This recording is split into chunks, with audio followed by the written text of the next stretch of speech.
कहा यह जाता है और माना भी यह जाता है कि राजनीति आखिरकार राजनीति होती है, बहुत निर्मम होती है और इसमें भावनाओं की कोई कदर नहीं होती है, ये मानते भी हैं लोग। लेकिन जब हम अखिलेश यादव का जिक्र करते हैं तो पिछले 3-3.5 साल का जो भी वक्त बतौर मुख्यमंत्री का उन्होंने गुजारा है, इस चीज को हमने अलग करके देखा है, क्योंकि उनके अंदर राजनीति के मायने में पिता का सम्मान है, चाचा का आदर भगत भी है और जनता की जो संवेदनाएं हैं, उनकी संवेदनशीलताएं जो हैं, वो सब कुछ जगजाहिर जगह जगह पे होती रही हैं। लेकिन एक वक्त आखिरकार इस राजनीति के मोड़ में आ ही गया जहां पर अखिलेश यादव ठिठक गए हैं, अड़ गए हैं, उन्हें मनाने की तमाम कोशिशें बेकार जा रही हैं, क्योंकि बात उनके करीबियों को लेकर है।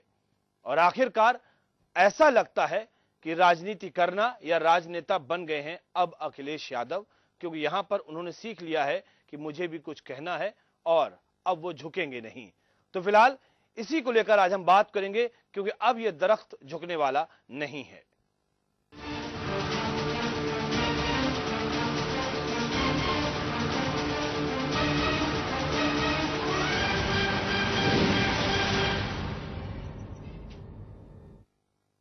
बहुत सारी बातें होती रहीं। आज जब इस कार्यक्रम को मैं कर रहा हूं तो वो वक्त भी याद आ रहा है जब अखिलेश यादव ने मुख्यमंत्री पद की शपथ ली थी और उसके बाद में कुछ फैसले लिए थे और उन फैसलों पर जब हो हल्ला मचा, ये कहा गया कि वो नौसिखिए हैं और तुरंत के तुरंत उन फैसलों को वापस भी लिया गया और एक तमगा मिल गया इस सरकार को कि फैसले वापस लेने वाली सरकार।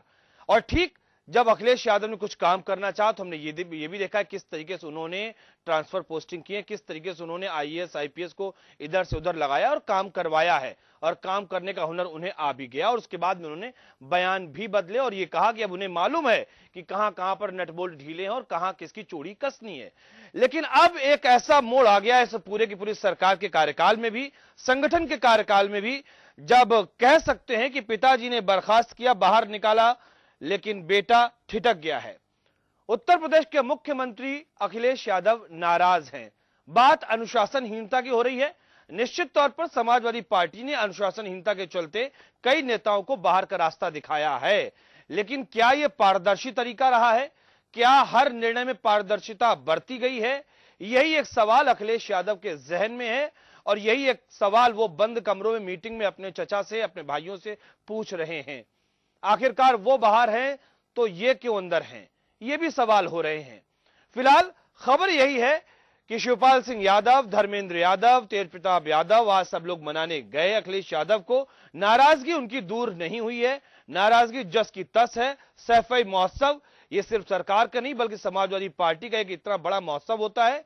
कोई भी नेता, परिवार का कोई भी व्यक्ति कहीं भी मौजूद रहे, सैफई महोत्सव में जरूर शिरकत करता है। अब तक की खबर के मुताबिक तो अखिलेश बाहर नहीं निकले हैं सैफई जाने के लिए। कल फ्लीट लगी रही थी, सुरक्षा दस्ता लगा रहा था, लेकिन कोई सूचना नहीं मिली कि अखिलेश यादव सैफई पहुंच रहे हैं। आखिरकार उनके सुरक्षा के तामझाम वापस कर दिए गए। ये तमाम चीजों के बाद भी धर्मेंद्र यादव ने लगातार कहा कि वो नाराज नहीं हैं। आज उनको मनाने की कोशिशें भी की गई और इस पूरे के पूरे माहौल पर सिर्फ एक बात देखने को समझ में आ रही, वो ये कि राजनीति में कई बार लगातार मैंने अपने इस कार्यक्रम में कहा है कि अखिलेश यादव को ही जवाब देना है। चुनाव में चेहरा अखिलेश यादव होंगे, सवाल अखिलेश यादव से होंगे। सरकार कैसे चलाई, अखिलेश यादव से सवाल किए जाएंगे। अखिलेश यादव के ऊपर जो भी दाग धब्बे हैं वो अखिलेश यादव को लगेंगे और शायद अब अखिलेश यादव इस बात को समझ रहे हैं कि जब सब कुछ मेरा ही दारोमदार पे है तो मैं ही क्यों चुप रहूं, मैं ही क्यों खामोश रहूं। तो ये कई घटनाक्रम हमने आपको बताया, अखिलेश यादव की शख्सियत हमने आपको बताई। बहरहाल ये बात मैं आपको बता दूं कि शिवपाल सिंह यादव, धर्मेंद्र यादव जिस वक्त मुख्यमंत्री आवास पर अखिलेश यादव को मनाने की कोशिश कर रहे थे, उस वक्त पल पल की खबरें हमारे संवाददाता मनीष पांडे हमको दे रहे थे। मनीष पांडे ने मुख्यमंत्री आवास पर क्या कुछ महसूस किया, क्या कुछ अंदर से खबरें आई, ये सुनिए क्या कुछ कहते हैं मनीष पांडे अपनी रिपोर्ट में। मुख्यमंत्री अखिलेश यादव के आवास पे आज शिवपाल सिंह यादव और सांसद धर्मेंद्र दोनों पहुंचे थे। दोनों लोगों ने कोशिश की है मुख्यमंत्री को मनाने की। जैसा कि जाहिर है इस समय खबरें आ रही हैं कि मुख्यमंत्री अपने जो पार्टी के जो उनके करीबी थे उनके निष्कासन से नाराज चल रहे हैं। हम इस वक्त कालिदास आवास पे, मुख्यमंत्री आवास पे मौजूद हैं। पहले यहाँ पे मुख्यमंत्री अखिलेश यादव को मनाने पहुंचे थे शिवपाल सिंह यादव और धर्मेंद्र सिंह यादव, और आज सैफई महोत्सव में आज भी मुख्यमंत्री अखिलेश यादव सैफई नहीं पहुंचे और कोशिश की जा रही है मुख्यमंत्री को मनाने की। देखने वाली बात होगी कि इस बार सैफई महोत्सव बिना अखिलेश यादव के मनाया जाता है या अखिलेश यादव को मनाने में उनका परिवार सफल होता है और वो मुख्यमंत्री लखनऊ से सैफई के लिए रवाना होते हैं।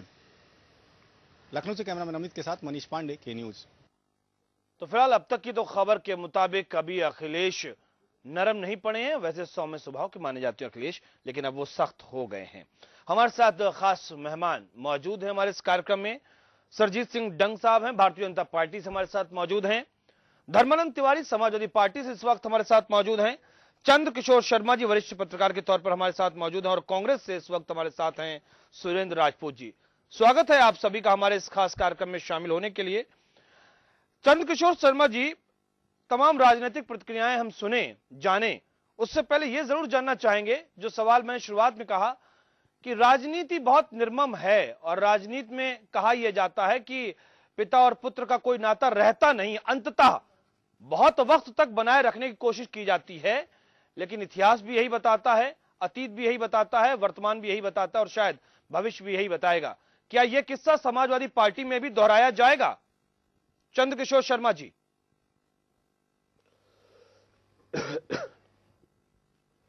मनीष जी, स्थितियों पे गौर करें तो लगातार जो समाजवादी पार्टी के और कार्यप्रणाली में और पदाधिकारियों के उलटफेर में, इवन मंत्रालयों के उलटफेर में जो स्थितियां बार बार जो है आ रही हैं, उससे लग रहा है कि असंतोष इस कदर बढ़ रहा हो और पार्टी जो है अव्यवस्थित के दौर से गुजर रही है।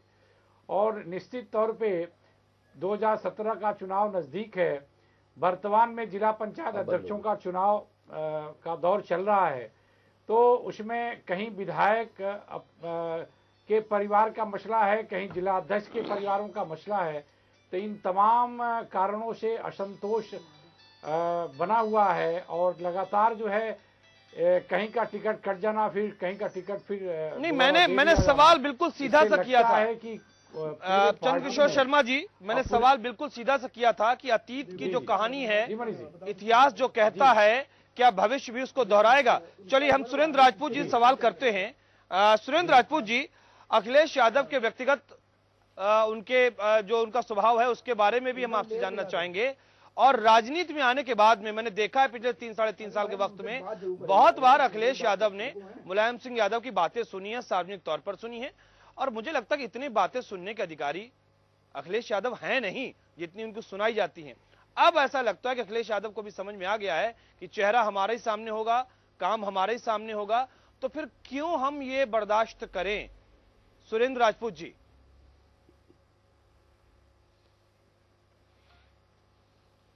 देखिए मनीष जी, कुछ बातें बड़ी इंपॉर्टेंट हैं। पहली चीज तो ये जो है समाजवादी पार्टी का एक आंतरिक मामला है। समाजवादी पार्टी का और पिता और पुत्र का जो आंतरिक मामला है, इन दोनों आंतरिक मामलों में कांग्रेस पार्टी का वर्जन, किसी वरिष्ठ पत्रकार साहब का वर्जन हो तो समझ में आती है, लेकिन कांग्रेस इसमें इस तरीके से कोई भी टीका टिप्पणी नहीं करना चाहती कि इन दोनों के, हाँ इसके बनस्पतन जो सबसे बड़ी चीज है, जैसा भी शर्मा साहब ने कहा, आज की डेट में यहां पर जो समस्या दिख रही है, आप अखिलेश जी किससे नाराज हैं, मुलायम सिंह जी किससे खुश हैं, शिवपाल जी क्या कर रहे हैं, ये एक उत्तर प्रदेश की जनता का मैटर नहीं है, उनके अपने परिवार का मामला है। वो परिवार का मामला परिवार में सुलझावे बेहतर होगा। लेकिन ये जरूर है कि अपनी परिवार की टसल से उत्तर प्रदेश की जनता सफर न करे, कानून व्यवस्था सफर न करे, उत्तर प्रदेश का विकास न सफर करे। और ये सारी बातें यहां पर तब तक नहीं हो पाएगी जब तक मुख्यमंत्री को फ्री हैंड होकर के काम करने नहीं दिया जाएगा। एक बात। दूसरी बात, ये मुझे नहीं समझ में आता है कौन सा समाजवाद है जो कहीं ना कहीं परिवारवाद के ऊपर जा रहा है। जो परिवारवाद है आज की डेट में यहां पर, कि आप किसी के बेटे को टिकट देने की बात आ रही है, किसी के बाप को टिकट देने की बात आ रही, किसी की बहू को टिकट देने की बात आ रही है। और युवा ब्रिगेड में और जो पुराने अनुशासित लोगों का एक पूरा ब्रिगेड है, उन लोगों में कहीं ना कहीं ये आपस में सामंजस्य नहीं बैठ पा। उस सामंजस्य को बैठाने के लिए एक लोग क्या कर रहे हैं, क्या नहीं कर रहे हैं। सैफई महोत्सव तो एक बहाना है।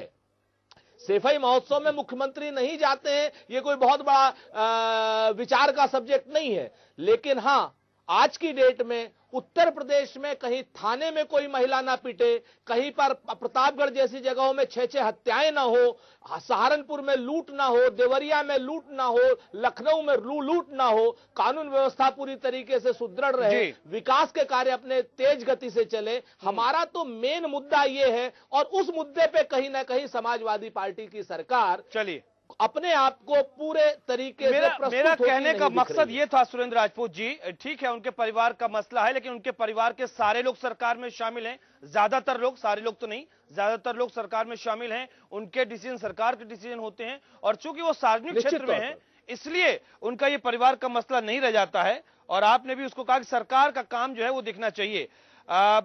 सुरजीत सिंह डंग साहब, क्या हम ये मान लें कि आगे आने वाले दिनों में बतौर सरकार मुख्यमंत्री अखिलेश यादव का अब कुछ ऐसा चेहरा दिखाई पड़ेगा जिससे लगेगा कि सरकार अब हरकत में आ रही है, पावर सेंटर सब खत्म हो रहे हैं, अब सिर्फ एक पावर सेंटर रहेगा? क्या हम ये माने?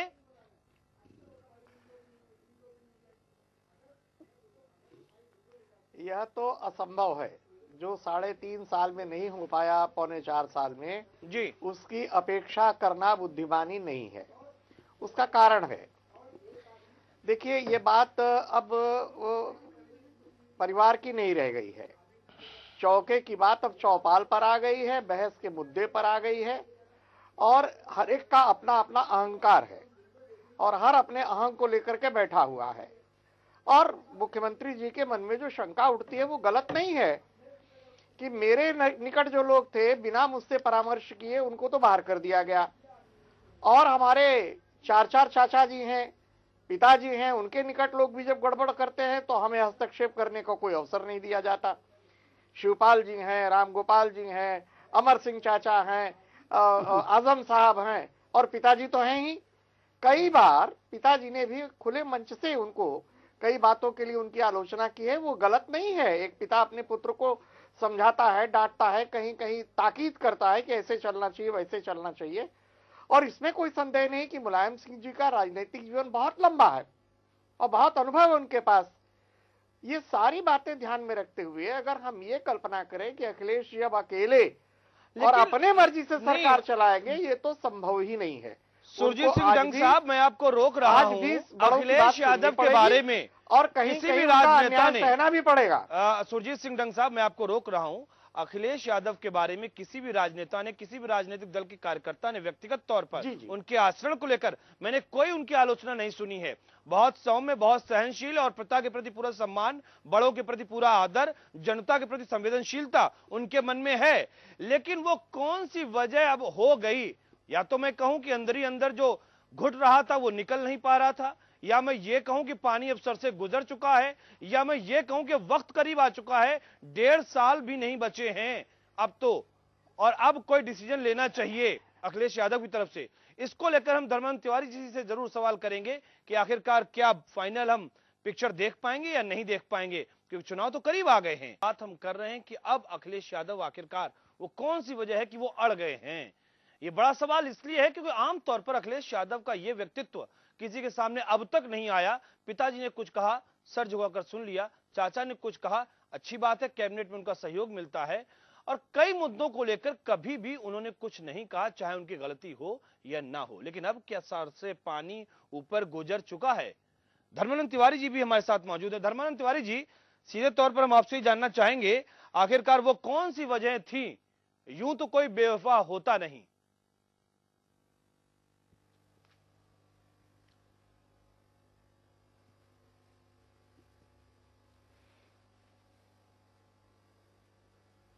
धर्मानंद तिवारी जी, क्या आपको हमारी आवाज मिल रही है? आवाज आप बोल रहे थे इसलिए मैं चुप था। वाजपेयी जी जी बोलिए आप। 2-3 मिनट हमको पूरा दीजिएगा, इसका एनालिसिस मैं कर लूं। हाँ श्रीमान जी, आप इसी का करिएगा, किसी और का नहीं करिएगा। राजनीति में पारिवारिक मसला कहीं नहीं होता है जी। राजनीति जो है जी बिल्कुल परिवार से अलग की चीज है। हाँ, और राजनीति के लिए 3-4 फार्मूले हैं। जी पहला है शर्त राजनीति में आने के लिए लॉयल टू द फिलॉसफी, कोई फिलॉसफी होनी चाहिए जिसके प्रति लॉयल्टी हो। दूसरा होना चाहिए लॉयल टू द नेशन, राष्ट्र के प्रति वफादारी हो। और तीसरा होता है लॉयल टू द पार्टी। चौथा होता है लॉयल टू द लीडर। तो ये तो परिवार की बात होनी ही नहीं चाहिए। अच्छा काम, अच्छी बात और अच्छा लाइन लिया था अखिलेश जी ने शुरू में, जब डीपी यादव को नहीं लिया था।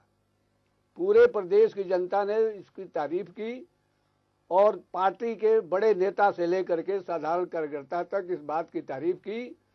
और मायावती के अत्याचारों से लोग परेशान थे, पत्थर से परेशान थे और सामने कोई पार्टी नहीं थी, इसलिए समाजवादी पार्टी की जीत हो गई। आज हिंदुस्तान में हर एक प्रदेशों में चुनावी जीत होती है हवा के ऊपर। अभी आपने देखा 14 में ऐसा हवा बना और कांग्रेस के भ्रष्टाचार से लोग परेशान थे, जनता उब गई थी, इसलिए भारतीय जनता पार्टी जीत गई। और आप जो कहते हैं अखिलेश जी के बारे में, तो अखिलेश जी का पर्सनल कैरेक्टर क्या है क्या नहीं है इसकी तारीफ तो आप खुदे कर रहे हैं। पॉलिटिकली क्या होना चाहिए? पॉलिटिकली ये होना चाहिए कि राजनीति में कोई दोस्त नहीं है, उनमें कोई दुश्मन है। पार्टी का भला किसमें हो, देश का भला किसमें हो, प्रदेश का भला किसमें हो, इस पर डिसीजन लेना चाहिए।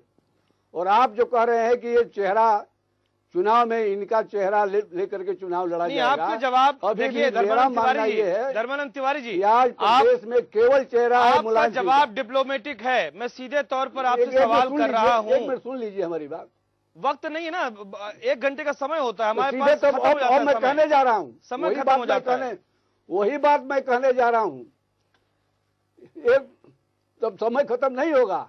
आज जो चेहरा की बात आप कर रहे हैं कि अखिलेश जी का चेहरा लेकर के चुनाव में जाएंगे लोग, आज चेहरा समाजवादी पार्टी में किसी का है तो केवल मुलायम सिंह का है। मुलायम सिंह को छोड़ करके किसी का चेहरा उत्तर प्रदेश में नहीं है। धर्मानंद तिवारी कोई मंत्री हो, चाहे मुख्यमंत्री हो, चाहे कोई कितना ही बड़ा नेता हो। धर्मानंद तिवारी जी, इसलिए आपको विधानसभा चुनाव याद नहीं है क्या? ये नेताजी ने जो डिसीजन लिया है खूब याद है हमको खूब याद है, अच्छी तरह से याद है। मुलायम सिंह का चेहरा ही अभी देश में है, प्रदेश में है। और मुलायम सिंह के सामने चाहे जितने बड़ा नेता हो, आपने देखा एक बहुत बड़े नेता अपने को बनते थे, जब अलग हो गए तो उनको कोई पूछने वाला नहीं है। केवल मुलायम सिंह के नाम पर सरकार बनी है और मुलायम सिंह के नाम पर ही बनेगा। जो कुछ अच्छा बुरा होगा मुलायम सिंह के नाम पर होगा। चलिए ये बात आप कहते हैं। चंद्रकिशोर शर्मा जी, मेरा मानना है। चंद्रकिशोर शर्मा जी, अखिलेश जी को जिस सवाल का जवाब हम चाह रहे थे वो जवाब धर्मानंद तिवारी जी के पास आया नहीं। धर्मानंद तिवारी जी पूरी की पूरी चुनाव की गणित हमें बता रहे हैं। दरअसल ये भी शायद इस बात को भूल रहे हैं कि वो अखिलेश यादव ही थे जिन्होंने महाराजगंज से लेकर मेरठ तक पूरी साइकिल यात्रा निकाली। ये अखिलेश यादव ही थे जिन्होंने युवा वर्ग को अपने साथ जोड़ा। और चुनाव आ जाने के बाद में ये स्वयं पार्टी के नेता कह रहे थे अखिलेश यादव। और माफ करिएगा धर्मानंद तिवारी जी, अगले जो चुनाव आएंगे क्या उसमें अखिलेश यादव का चेहरा आप हटा देंगे, मुलायम सिंह यादव को रखेंगे चेहरे के तौर पर? आप बताइए मुझे। मैं बार बार इस बात को कह रहा हूं, अखिलेश यादव को हटा देंगे आप? केवल मुलायम सिंह का चेहरा, जब तक मुलायम सिंह है। क्या बात कर रहे हैं आप? डिप्लोमेटिक आंसर दे रहे धर्मानंद तिवारी जी। मॉरली मुलायम सिंह यादव पिता है उनके, मानते हैं, लेकिन उत्तर प्रदेश सरकार का कामों का जब जिक्र आएगा तो अखिलेश यादव ही सामने आएंगे, कोई दूसरा ही नहीं सकता है। मुलायम सिंह की बनाई खेती पर अखिलेश जी चम्मच लेकर, सोने का चम्मच लेकर पैदा हुए हैं। जो कुछ आप देख रहे हैं मुलायम सिंह की देन है, ये हम लोगों की देन है, मुलायम सिंह की देन है। चंद्रकिशोर में नहीं, अरे वो तो ठीक है, अखिलेश जी थे। अरे भाई भारतीय जनता पार्टी लाल कृष्ण आडवाणी की देन है। आज कहां पे है आडवाणी? बात कहने की नहीं है, बात समझिए जो मैं कहना चाह रहा हूं। प्रैक्टिकली देखिए, प्रैक्टिकली क्या पॉसिबल है आपके यहाँ पे? नहीं, अडवाणी की बात नहीं मान रहे तो दिल्ली में अडवाणी जी को अवॉइड करके आपने बिहार में देखा, आपने दिल्ली में देखा, अडवाणी जी को अवॉइड करने के नतीजा सामने आया। चंद किशोर शर्मा जी, क्या कहेंगे आप? सदस्य हैं। चंद किशोर जी, क्या कहेंगे आप? सम्मान है भाई डंग साहब, वाह वाह वाह वाह, बहुत सम्मान है, कितना सम्मान है। मनीष जी, आप मनीष जी, मैं आपकी कई बातों को समझ रहा हूं और आप जो जानना चाह रहे हैं मैं साफ तौर पे बताना चाह रहा हूं कि अखिलेश जी करीब करीब 3-3.5 साल का कार्यकाल जो बहुत पेशोपेश में, बहुत प्रेशर के साथ, जो बहुत प्रेशर के साथ में नागफनी का ताज था उनके ऊपर, और उससे जो सामाजिक स्थिति है बड़ी बहुत, हाँ, या लेकिन अब वो स्थिति अखिलेश जी बहुत बेहतर तौर पे समझ रहे हैं कि जो नेक्स्ट 2017 का चुनाव होगा वो एज ए चीफ मिनिस्टर लोग मुझसे सवाल करेंगे कि आपने अपने शासन को कहाँ लाके खड़ा किया था, आप अपने रिज्यूम को किन बेहतर तरीकों से समाज के लिए काम किया था। ये सारा सवाल के जवाब जो है अखिलेश को देना पड़ेगा। इसलिए अखिलेश जी काफी कुछ अपने रॉ में अब लग रहा है कि आने को तैयार हैं और ये कुछ न कुछ कर गुजरने को तैयार हैं, और ऐसी स्थिति में वो कुछ ऐसे डिसीजन लेने को भी तैयार हैं जो बड़े से बड़े लोगों को नागवार लगे। बिल्कुल सही, यही बात मुझे भी लग रही है। ये अलग बात है कि पर्दे के पीछे की रणनीति के तौर पर ये पूरी की पूरा पटकथा लिखी गई हो कि भाई अब 1.5 साल का वक्त भी बचा नहीं है, जनता को कैसे सम्मोहित किया जाए, तो हो सकता है इसमें कोई बड़ा डिसीजन अखिलेश यादव अपने तौर पर लें। राजपूत जी, क्या आपको ऐसा लगता है कि पर्दे के पीछे कोई डिसीजन ऐसे हो जिसमें पिता और पुत्र की मिलीभगत हो और निश्चित तौर पर जनता ये समझे कि अब ये जो 1.5 साल है ये अखिलेश यादव चला रहे हैं, और ये 1.5 साल देखिए उन्होंने कितनी अच्छी तरीके से चलाए हैं, और अब देखिए वो किसी की नहीं सुनेंगे, अब वो अपने हिसाब से सत्ता कर रहे हैं, चला रहे हैं। क्या ऐसा कोई फरमान देने की कोशिश हो रही है इस पूरे चलचित्र पे जो कुछ हम देख रहे हैं चलता हुआ?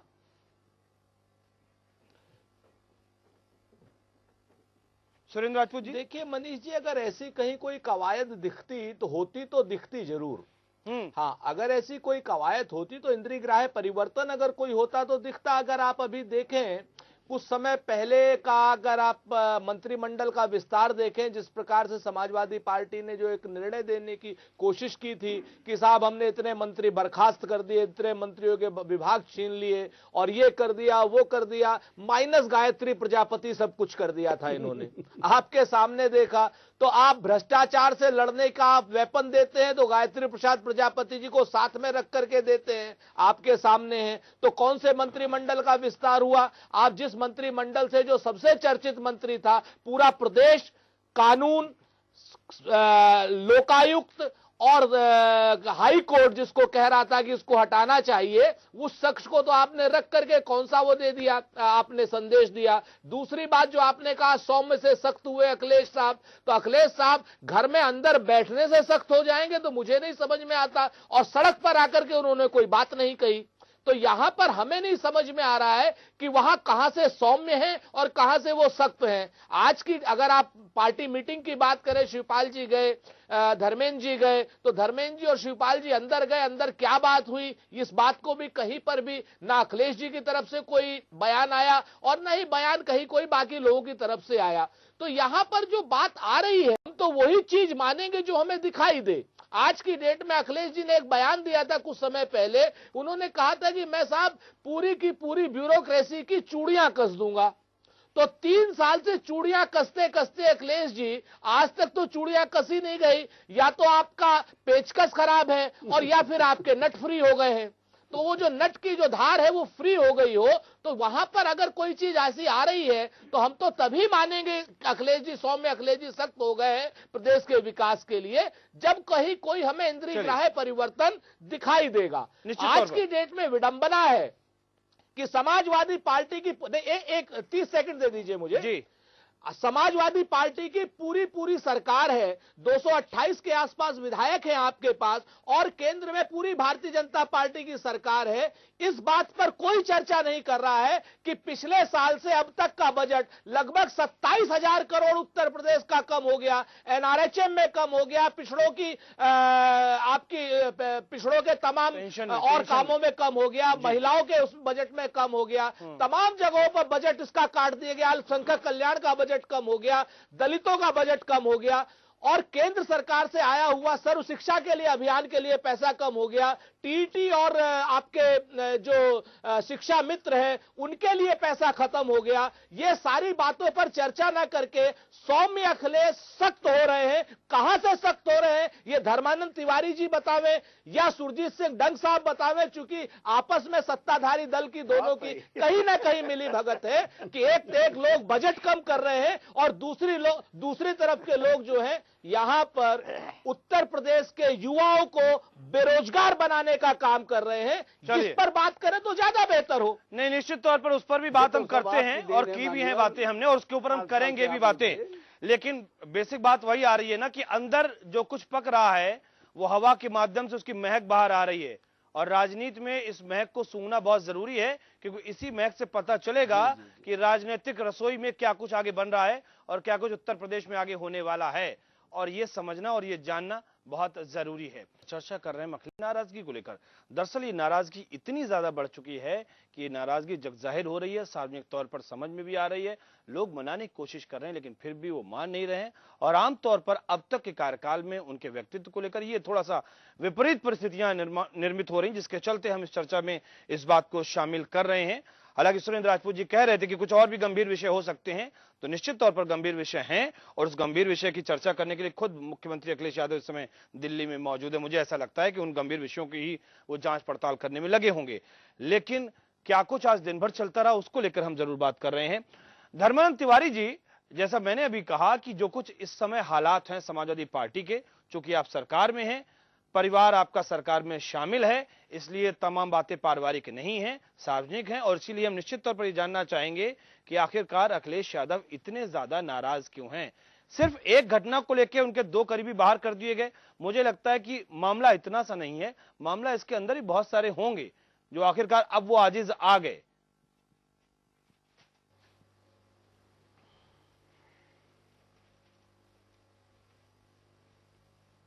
धर्मानंद तिवारी जी बोले हो? हाँ बोलिए।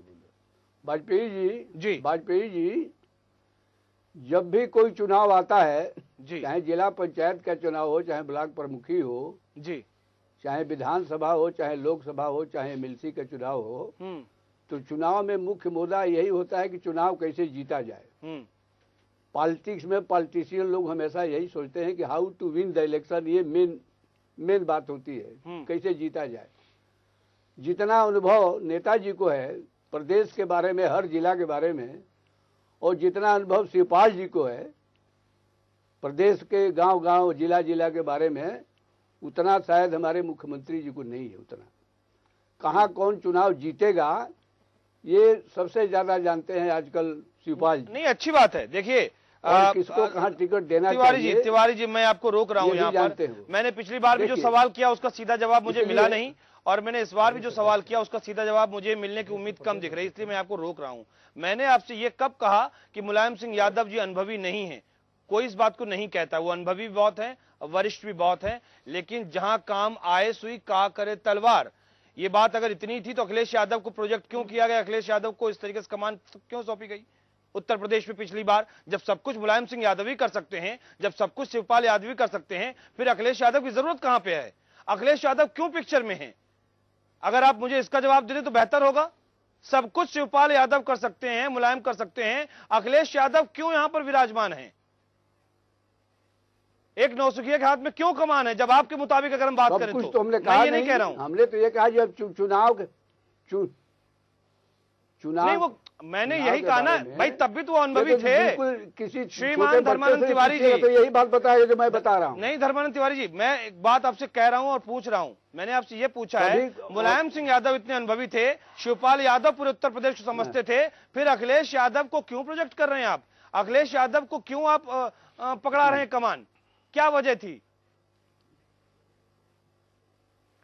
मुख्यमंत्री ही क्यों बनाया?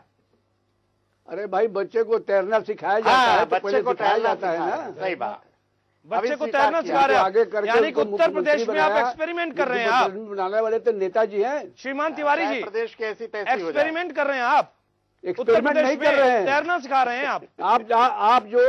आप जो घर में झगड़ा लगाना है, अरे तैरना सीखा, पूरी बात सुनते नहीं, बीच में आप डिस्टर्ब कर देते हैं। आप ही कह रहे हैं ना, कैसे बनेगा? तिवारी जी आप ही कह रहे हैं, मैं नहीं कह रहा हूँ। इंडिपेंडेंट कुछ है, माइनस नहीं। आप जो है माइनस समाजवादी पार्टी जो संगठन को छोड़ करके, संगठन के अलावे ये कुछ है, संगठन के वजह से मुख्यमंत्री हैं, नेताजी की वजह से मुख्यमंत्री हैं, सिपाही की वजह से मुख्यमंत्री हैं। मुझे सिर्फ एक बात तो ये समझ में आ रही है, प्यार नहीं, केवल उन पर ही केंद्रित कर रहे हैं। जो पावर सेंटर्स है समाजवादी पार्टी के अंदर, उसमें आपकी लॉयल्टी कहीं और है, आपकी लॉयल्टी अखिलेश के प्रति नहीं है, आपकी लॉयल्टी शिवपाल और मुलायम के प्रति है, हम ये मान सकते हैं। और ये पावर सेंटर का जो एक कॉम्बिनेशन है समाजवादी पार्टी में, वो मुझे समझ में आ रहा है आपकी बातों से। हमारी लॉयल्टी पार्टी के प्रति है, हमारी लॉयल्टी नेशन के प्रति है, हमारी लॉयल्टी प्रदेश के प्रति है, समाजवाद के प्रति। आप ये छोटी चीज मुख्यमंत्री वाली बात जो आप उठा रहे हैं बार बार, ये उतनी बड़ी बात नहीं है। आपने अपनी वार्ता में आप मेन मुद्दा बना रहे हैं। नहीं, मैं मुद्दा नहीं बना रहा हूं। मुलायम सिंह जी जिस पर हाथ रख देते वही मुख्यमंत्री बन जाता। मुलायम सिंह जी जिस पर हाथ रख देते वही मुख्यमंत्री बन जाता। ठीक कह रहे हैं आप, अच्छी बात है। डंग साहब आप कुछ कहना चाह रहे हैं? देख लीजिए आप, रामू, अरे पंजाब से लेके एक आदमी को मंत्री बना दिया कि नहीं मुलायम सिंह ने? अब तिवारी जी मौन हो जाते। मुलायम सिंह जिस पर हाथ रख देते वही मुख्यमंत्री बन जाता। तो आप मेन ध्रुव बनाना चाहते हैं सिपाही अखिलेश जी के बारे में बार बार आप बात कर रहे हैं, और हम हमारी लॉयल्टी देख रहे हैं। नहीं तो आप कर रहे हैं ना, जो मेन चीज है उसको एवॉइड कर रहे हैं आप। या जो कुछ है मुलायम सिंह की वजह से मैं कह रहा हूं, तो कह रहे हैं कि हमारी लॉयल्टी मुलायम सिंह। अरे जब सब कुछ मुलायम सिंह यादव, शिवपाल यादव है, तो अखिलेश यादव की जरूरत कहां से आई? क्यों उन्हें आपने मुख्यमंत्री बनाया? मैं ये कह रहा हूं, सवाल कर रहा हूं आपसे, आप इसके जवाब नहीं दे पा रहे हैं। वो नौजवान थे, उनको आगे बढ़ाना था, यही तो जवाब दे रहे हैं। नौजवान थे, उनको आगे बढ़ाना था, तो जवाब देना बना दिया गया। तो फिर उनको कमान क्यों नहीं दे रहे? फिर उनके हिसाब से डिसीजन क्यों नहीं हो पा रहे हैं? मुख्यमंत्री बन गए, क्यों उनके हिसाब से डिसीजन नहीं हो रहे हैं? तो कमान तो है ये, बढ़िया काम कर रहे थे, कोई इंटरफियर किया? बढ़िया काम कर रहे थे, कर रहे हैं, करेंगे, तो कोई इंटरफियर किया उसमें? काम में कोई इंटरफियर किया आज तक? ये तो चुनाव वाली बात है भाई। अगर इंटरफियर नहीं किया तो फिर ये नाराज क्यों है? अगर चुनाव गड़बड़ होगा, रिजल्ट अगर खराब होगा, अब उनसे पूछिएगा ना क्यों नाराज है। हम लोग को समझ में नहीं आ रहा है क्यों नाराज है। डंग साहब आप बोलिए, सरजीत सिंह डंग आप बोलिए, आप क्या कहना चाह रहे हैं? मुझे अवसर दिया था पार्टी के। जी बोलिए, आप बोलिए, डंग साहब बोलिए। मैं ये कहना चाहता हूं कि आज का मुद्दा मनीष जी के व्यूज जानने के लिए हमने ये किया है। आपने शुरू में ही एक बड़ी क्लीन चिट और प्रशस्ति पत्र मुख्यमंत्री को दे दिया। क्या ये सच नहीं है कि 3.5 साल में कानून व्यवस्था की ऐसी तैसी हो चुकी है? आज आपकी जो नीचे स्ट्रिप चल रही है उसी पर पढ़िए। आगरा में महिला पर तेजाब फेंका गया, नाबालिग के साथ दुराचार किया गया। क्या ये कोई भूल सकता है कि इसी शासनकाल में यादव सिंह और अनिल यादव जैसे लोग पैदा हुए, जिनको कि हाईकोर्ट को उनके ऊपर स्ट्रिक्चर पास करना पड़ा, सीबीआई की जांच करानी पड़ी? आप कैसे कह सकते हैं कि बहुत सफल मुख्यमंत्री रहे? वो सफल मुख्यमंत्री बिल्कुल नहीं है। प्रदेश की जनता इसकी गवाह है। और मैं अपने मित्र सुरेंद्र भाई की बहुत प्रशंसा करता हूं, बहुत वाकपटु हैं, बहुत वाक चातुर्य है उनके अंदर। वो मसले को उत्तर प्रदेश से घुमा करके केंद्र की ओर ले जाना चाहते, और केंद्र में अगर इस प्रकार की कोई बात उनके पार्टी के लोगों को समझ में आती तो संसद में बात उठाते। वो तो संसद चलने ही नहीं देना चाहते। संसद तो कौन नहीं चलने देता डंग साहब? ये तो सामने अरुण जेटली साहब और आपके कीर्ति आजाद साहब से पूछिए। आप भ्रष्टाचार से आप विषयांतर क्यों कर रहे हैं? हमने तो ये कहा सीधे से कि प्रदेश सरकार विकास के बारे में बात करे, प्रदेश सरकार को जो कम बजट मिला है उसके बारे में बात करे, ना कि अखिलेश यादव और मुलायम के बारे में। अपनी बात तो कहना चाहूंगा मनीष जी, आप अपने विचार धर्मानंद जी पर क्यों लाद रहे हैं? सच्चाई ये है। नहीं, ये धर्मानंद जी पर नहीं लाद रहे हैं। प्रदेश मेरा भी उतना ही है, उतना ही आपका भी है डंग साहब। धर्मानंद और आज की डेट में आप अगर इस तरीके की बात है तो आपने कितने लेटर लिखे हैं मुख्यमंत्री को? इसका जिम्मेवार, इसका गवाह मैं भी हूँ। आप बता चुके हैं, आपको भी प्रदेश की उतनी चिंता है जितनी चिंता मुझे है। मेरा प्रदेश है, हाँ बिल्कुल। तो वहां पर अगर मेरे प्रदेश को 27,000 करोड़ रुपए कम मिलेंगे तो मैं तो कहूंगा, मैं क्यों नहीं कहूंगा? आप योजना आयोग को नीति आयोग बनाइए, कोई नीति आयोग बनाइए, लेकिन मेरे प्रदेश को पूरा पैसा दीजिए। आपका ध्यान कहीं और है। धर्मानंद जी ने ये कहा कि अखिलेश जी अभी युवा हैं, उनके पास अनुभव नहीं है, तैरना सिखाया जा रहा है। मैं ये कहना चाहता हूं कि प्रदेश में कोई सरकार हो, सरकार और संगठन को अलग करके नहीं देखा जा सकता। सरकार जो करती है, संगठन उसके पीछे होता है। सरकार संगठन के माध्यम से बनता है। दोनों के बीच अगर तालमेल नहीं है तो अंत में कष्ट मिलता है प्रदेश की जनता को। और आज ये कहने में कोई संकोच नहीं है। मैंने कहा ना कि चौके की बात अब चौपाल पर आ गई है। अब जनता देख रही है कि आपस में यह गृह कलह कहां ले जाएगी। नहीं, इस बात से मैं दोबारा से अपनी बात को दोहराता हूं। जानते हैं तो भाई उनको डंग साहब, मैं अपनी बात को दोबारा से दोहराता हूं और मैं फिर से बहुत गंभीरता पूर्वक ये बात कहता हूं, वो ये कि जब धर्मानंद तिवारी जी ने कहा कि शिवपाल सिंह यादव चप्पे चप्पे से वाकिफ है, यानी कि चुनाव का संचालन उनसे बेहतर कोई नहीं कर सकता, फिर किस तरीके से हमने देखा कि चुनाव का संचालन मुख्यमंत्री अखिलेश यादव ने उस समय किया। मुलायम सिंह यादव वरिष्ठ हैं, समाजवादी पार्टी के जनक हैं, वो समाजवादी पार्टी में सर्वोपरि हैं। वो जब सब कुछ वही कर सकते थे तो जिस तरीके से बिहार में वो तैरना सिखा रहे हैं तेज प्रताप यादव को, इस तरीके से इनको यहां पर तैरना क्यों नहीं सिखाया जा सकता था? और जब आपके ऊपर उनके ऊपर पूरा कॉन्फिडेंस था तो क्या यह सही नहीं है कि उनके निर्णय कितनी बार बदले गए मुख्यमंत्री के? क्या निर्णयों को मैं बार बार बताऊं, गिनाऊं कि सरकार की बात हो या संगठन की बात हो, ट्रांसफर पोस्टिंग को लेकर बात हो, या मुख्यमंत्री ने कोई निर्णय कर दिया? मुख्यमंत्री कहता हूं, बेचारा मुख्यमंत्री नहीं, या फिर कोई निर्णय मुख्यमंत्री ने कर दिया, उसके बाद मुख्यमंत्री को निर्णय बदलना पड़ता है? बेचारा मुख्यमंत्री है। ये गलत बात तो नहीं धर्मानंद तिवारी जी, ठीक से ये पब्लिक समझती है तो कहीं न कहीं से कोई मदद करता मुझे लगता है चंद्र किशोर शर्मा जी डुबा देंगे मुख्यमंत्री को, तैरना डुबो देंगे इनको। चंद्र किशोर शर्मा जी, जो बातें मैं कह रहा हूं इसको थोड़ा सा आप और विश्लेषण करिए आप इसका, ताकि धर्मानंद तिवारी जी समझ पाए जो बात मैं कहना चाह रहा हूं।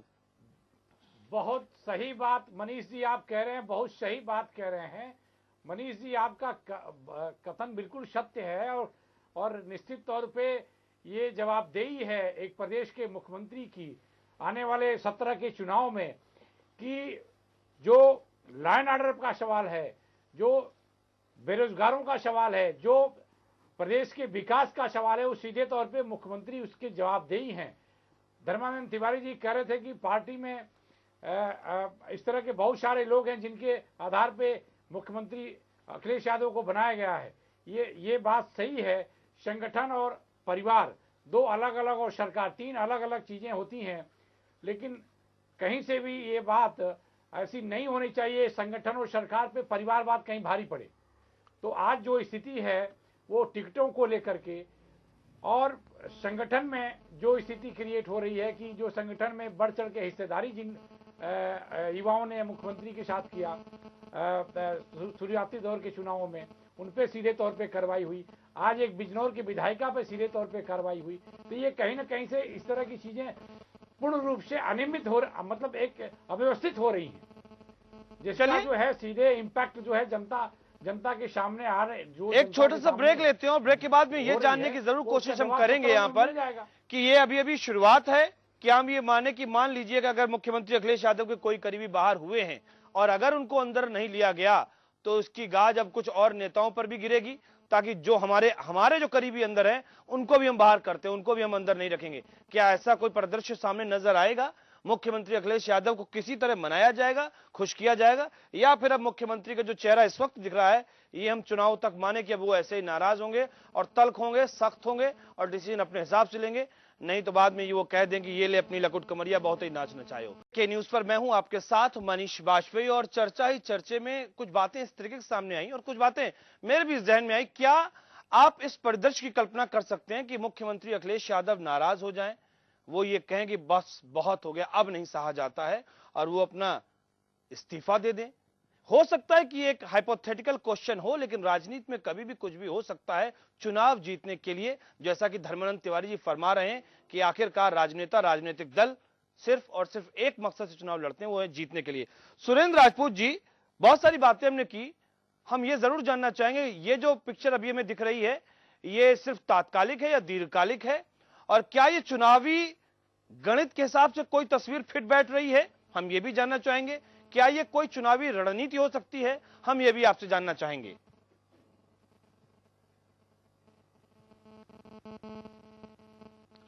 देखिए मनीष जी, एक बड़ा पुराना सा शेर था ना कि मैं चमन में चाहे जहां रहूं, मेरा हक है फसले बहार पर।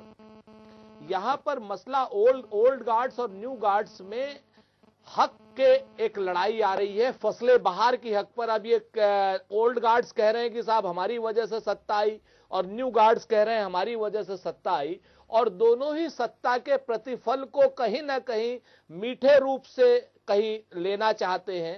ओल्ड गार्ड्स में आजम खान साहब के रहते हुए भारतीय जनता पार्टी को किसी ब्रांड एम्बेसडर की जरूरत नहीं है। उसी प्रकार से जिस प्रकार से साक्षी महाराज, निरंजना और साध्वी प्राची के रहते हम लोगों को कोई समाजवादी पार्टी को कोई जरूरत नहीं है। तो ओल्ड गार्ड्स में अगर इन्हें काम करना है, इनको अगर कहीं करना है, कहीं किसी को बाहर निकालना है, तो आनंद भदौरिया, साजन के साथ साथ श्री आजम खान साहब के भी ऊपर कार्रवाई करें।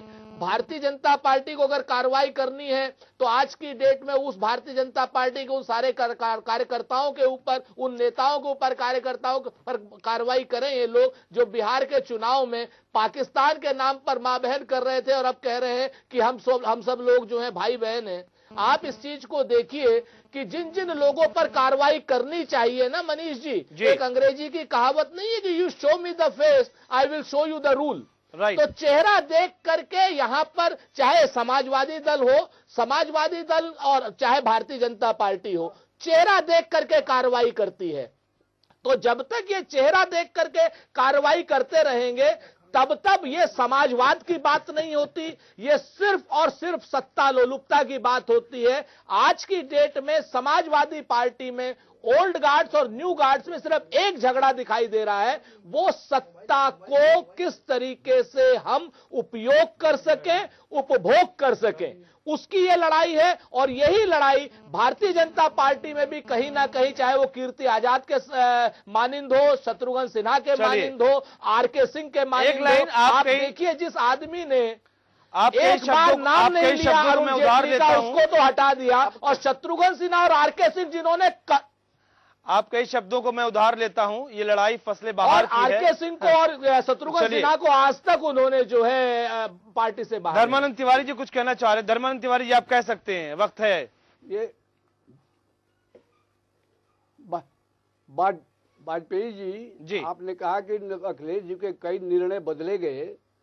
मेरे संज्ञान में ये बात नहीं है। जो कुछ उन्होंने निर्णय लिया है आज तक उसको किसी ने बदला नहीं। और आज जो मसला खड़ा हुआ है, आप जो देख रहे हैं, ये उनका कोई निर्णय था नहीं जिसको पलटा गया। और आप लोग जो दिखाना चाहते हैं नाराज हैं, वो तो नाराज होके जाएंगे कहाँ? आखिर उनको मानना पड़ेगा। आज माने तब और कल माने तब। मनाने लोग गए थे, माने। अरे भाई धर्मानंद जी बड़े ग्रेट है, प्रणाम। पर वो जो आप कह रहे हैं कि लो अपनी लुकुट कमरिया, ये होने वाला नहीं है। तो अगला चुनाव भी में मुख्यमंत्री अखिलेश यादव के बारे में बात नहीं कर रहे हैं राजपूत जी। धर्मानंद तिवारी जी बातचीत कर रहे हैं बेटे अखिलेश यादव के बारे में। मुझे ऐसा लगता है ये मुख्यमंत्री के बारे में बात नहीं कर रहे, बेटे अखिलेश यादव के बारे में बात कर रहे हैं। और बेटा बेटा ही होता है, वो कहीं दूर नहीं जाता है, आज नहीं तो कल मान ही जाएगा। लेकिन मामला चूंकि सरकार का है। समाजवादी पार्टी की विखंडता ही यही है, विखंडता ही यही है कि धर्मानंद तिवारी जैसे लोग जो है आज की डेट में यहाँ स्टूडियो में बैठे हुए हैं, और गायत्री प्रसाद प्रजापति जैसे लोग मंत्रिमंडल में हैं। यही तो सबसे बड़ी चीज है कि यहाँ पर चोर पकड़ पुलिस अलग है और माल पकड़ पुलिस अलग है। जिन लोगों ने सत्ता का संघर्ष करके समाजवादी पार्टी को सत्ता में लाए, वो आज की डेट में के न्यूज के स्टूडियो में बैठे हैं, और जो लोग जो है माल पकड़ पुलिस है, वो पूरे प्रदेश से माल बटो। आपकी बात से 100% मैं सहमत हूं। आपकी बात से मैं 100% सहमत हूं। क्या कहेंगे जरा बतावें? वाजपेयी जी वाजपेयी जी, शायद राजपूत जी को ये मालूम नहीं होगा, हमने राजनीति शुरू की थी लखनऊ में। मैं बंगाल से आया था। यहाँ बख्शी भंडारी गुंडा टैक्स ले रहे थे, उसके खिलाफ हमको आपकी पूरी राजनीति पता है, बख्शी भंडारी की राजनीति भी पता है, भरवाड़ा की भी पता है। धर्मानंद जी, तभी मैंने कहा, मेरा सुनिए, भारतीय जनता मैंने तभी कहा कि चोर पकड़ पुलिस और माल पकड़ पुलिस और मंत्रिमंडल में धर्मानंद जी रहे। राजपूत जी सुनिए, वाजपेयी जी, भारतीय जनता पार्टी की सरकार थी, कल्याण सिंह जी मुख्यमंत्री थे, जो माफिया अजीत सिंह था, आज स्वर्गवासी हो गया है, उसकी हत्या हो गई, मर गया, उसने हमारा अपहरण करा लिया था कि आप गुंडों के खिलाफ क्यों बोलते हो, और चारों तरफ से बंदूकें लगी थी हमारे तरफ। हम माने नहीं, हम इनकलाब जिंदाबाद का नारा लगाते रहे। और अरे वो बड़ी इज्जत करते थे, हमें उस घटना की मालूम है, आपका जिस तरीके से उन्होंने जो बातें कही थी, और आप दबे नहीं थे। इसीलिए तो हम कह रहे हैं कि आप समाजवाद के असली पुरोधा है। गायत्री प्रजापति के पास कौन सा समाजवाद है, जरा ये बताए ना। अब क्या कहा जाए, इससे कुछ कहना ठीक नहीं, बिल्कुल कहें आप तो सच्चाई के सिपह सलार हैं, इस पर कहें आप। ये तो ठीक है, वो तो आपने बड़ा मुश्किल में डाल दिया है राजपूत साहब, आपने बड़ा मुश्किल में डाल दिया है अखिलेश जी के। आपने तिवारी जी को बड़ा मुश्किल में डाल दिया, धर्म संकट में है धर्मेंद्र तिवारी जी। पुराना शेर है ना साहब, उसका घर छोड़ के तो किधर जाऊंगा, और मैं कदा छोड़ दूंगा तो भी मर जाऊंगा। सख्त मुश्किल में हूँ, या करूँ क्या करूँ या खुदा, एक तरफ उसका घर एक तरफ मैं कदा। मैंने आज हमारा होर्डिंग लगा था, शायद आप लोग देखा होगा, इसमें हमने कभी भी अखिलेश के खिलाफ एक शब्द नहीं बोले। बहुत अच्छा, क्वालिफाइड, तेज सब कुछ है।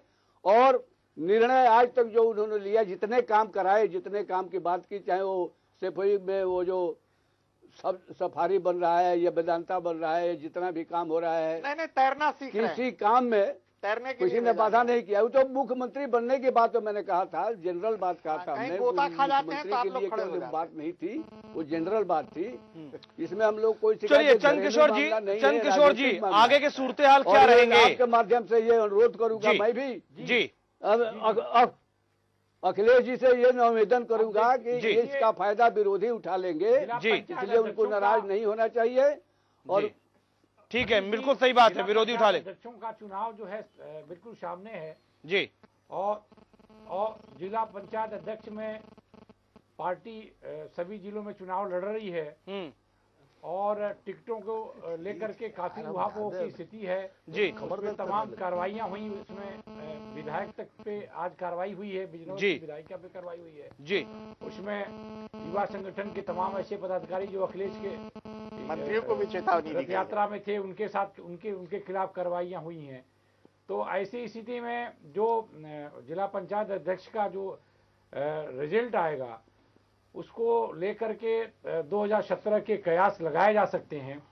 और चुनाव में जो टिकट के बंटवारों की लेकर जो बात आई थी, वो टोटल पूरे तौर पे जो है समाजवादी पार्टी के राष्ट्रीय अध्यक्ष मुलायम सिंह पे डिपेंडेंट कर दिया गया था। चलिए, और उन्होंने अभी हालिया निर्णय लेकर के शिवपाल जी को डिपेंडेंट कर दिया था। चलिए, तो ऐसी स्थिति में जो भी चुनाव का निर्णय आएगा, जो भी चुनाव डिसीजन आएंगे, चलिए अच्छी बात है। मुझे लगता है कि आगे आने वाले दिनों का हम इंतजार कर लेते हैं। जो कुछ भी हो वो उत्तर प्रदेश की बेहतरी के लिए हो, निश्चित तौर पर हम भी यही चाहते हैं, और आप सभी लोग जो लोग भी मौजूद हैं वो भी यही चाहते होंगे। लेकिन बस ऐसा हो पाए, वो अलादीन का चिराग मिल जाए जिससे कि उत्तर प्रदेश का विकास अच्छी तरीके से हो पाए, तो बहुत अच्छी बात रहेगी। और बहरहाल कोशिश तो हो ही रही है। डंग साहब माफ करिएगा, अब मेरे पास वक्त नहीं है और अब हमें इजाजत भी नहीं है कि इस कार्यक्रम को आगे बढ़ा पाए। सुरेंद्र राजपूत जी बहुत शुक्रिया। तो मैं एक वाक्य में अपनी बात कहना चाहता हूं। बोलिए डंग साहब। पूरे प्रदेश की जनता जी समाजवादी पार्टी के संगठन के मुखिया सहित और शासन के मुखिया अखिलेश जी से जी सीधा सवाल पूछेगी चुनाव में, तू इधर उधर की न बात कर, ये बता के काफिला क्यों लुटा। बिल्कुल सीधी बात है, और इसका जवाब देने के लिए सीधे तौर पर अखिलेश यादव ही मौजूद होंगे। चाहे इसके अलावा शिवपाल सिंह यादव और मुलायम सिंह यादव परिवार की मौजूद नहीं से हमें लेना देना नहीं है। चलिए शुक्रिया डंग साहब, वक्त नहीं है हमारे पास में कार्यक्रम को आगे बढ़ाने के लिए। बहुत तिवारी जी आपका भी, चंद्रकिशोर शर्मा जी आपका भी बहुत शुक्रिया हमारे साथ इस चर्चा में शामिल होने के लिए। उम्मीद एक बेहतर कल की, उम्मीद एक बेहतर उत्तर प्रदेश की। उत्तर प्रदेश उत्तम प्रदेश बने, निर्णय कोई भी करे, लेकिन हाँ उत्तम प्रदेश बनाने के लिए करे, और जो कुछ हो रहा है वो ना हो तो ज्यादा बेहतर है। जैसा कि तिवारी जी कह रहे थे कि विपक्षी फायदा ना उठा ले, इसलिए बेटे अखिलेश अब तुम मान जाओ। अब देखते हैं बेटे अखिलेश मानते हैं या मुख्यमंत्री अखिलेश मानते हैं, इन दोनों में भी जंग जबरदस्त हो रही है, ये समझने की जरूरत है। फिलहाल इस कार्यक्रम में इतना ही, दीजिए इजाजत, नमस्कार।